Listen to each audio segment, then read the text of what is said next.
Hello, and welcome back to another episode of...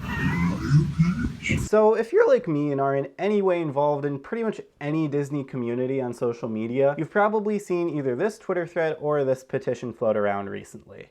Or maybe even this petition. Splash Mountain is a weird ride, not in execution, but in concept. It's an e-ticket attraction that's based on a movie Disney has done everything in their power to erase from the history books, but at the same time, there's this monument to its existence in 3 of their parks worldwide. It exists in this weird limbo where, yes, it's based off this pre-existing IP, but almost everyone's nostalgia for the property comes from the ride itself and not the film. Song of the South, for those that don't know, was a live-action animation hybrid based on the Uncle Remus stories released in 1946. And by golly, was it racist. It takes place on a Georgia plantation where white people and black people just seem to live in harmony, and black people just love serving their white masters. If you couldn't tell, it's a bit of a red flag. Actually, a lot of a red flag. It's like a massive red flag, like huge. So why does this matter? The ride essentially scrubs the entire plot of the movie and removes any reference to Uncle Remus or the Georgia plantation.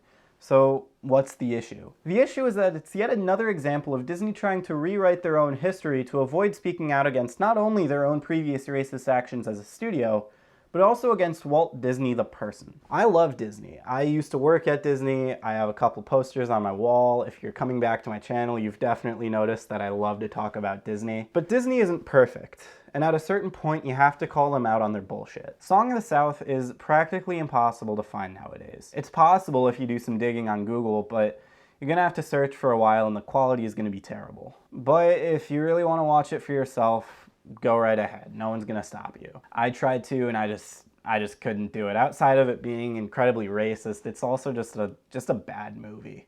I understand the argument people want to make with films like Gone with the Wind, where there is a strong historical importance within the general history of the film. But the difference, especially now, is not only is there a continued dialogue about the racism in the film itself, but it's also just generally a pretty decent movie. If Disney had taken a different route with Song of the South, maybe we wouldn't have to have this discussion about Splash Mountain right now. But it would be because we would have already had it. And it would have been about this film that Disney has tried so hard and practically succeeded in completely erasing from history. So that brings us to today, and more specifically to these petitions about retheming Splash Mountain. But I want to focus on this one, mostly because I just want to dunk on it. The author states that the ride is not affiliated with racism or the storyline of Song of the South. And that's where the author is basically completely wrong. Yes, I said earlier that the ride is practically scrubbed clean of the problematic nature of the movie, but that doesn't remove its connection to the film, and that doesn't remove the racism of the film either. Sean Rossell made a fantastic video about this, and I highly recommend you guys watch it after you watch this one. I'll leave a link to it down in the comments, and there's probably also going to be an iCard right here if you want to just go click on it and then come back here. It's totally okay.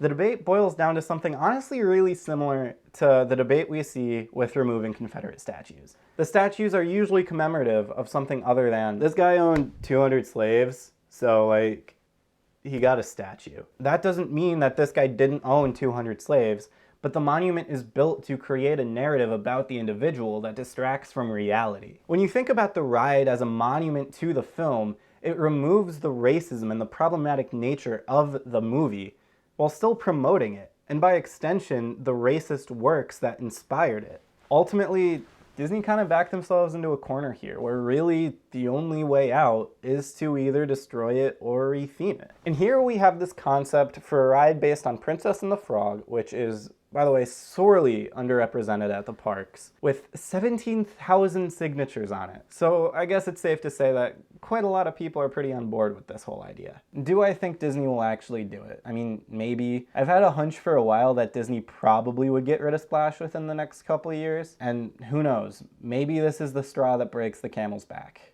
Either way, I love Princess and the Frog, so I'm absolutely on board with this concept. But I also wouldn't be surprised if Disney went in a different direction and did something else.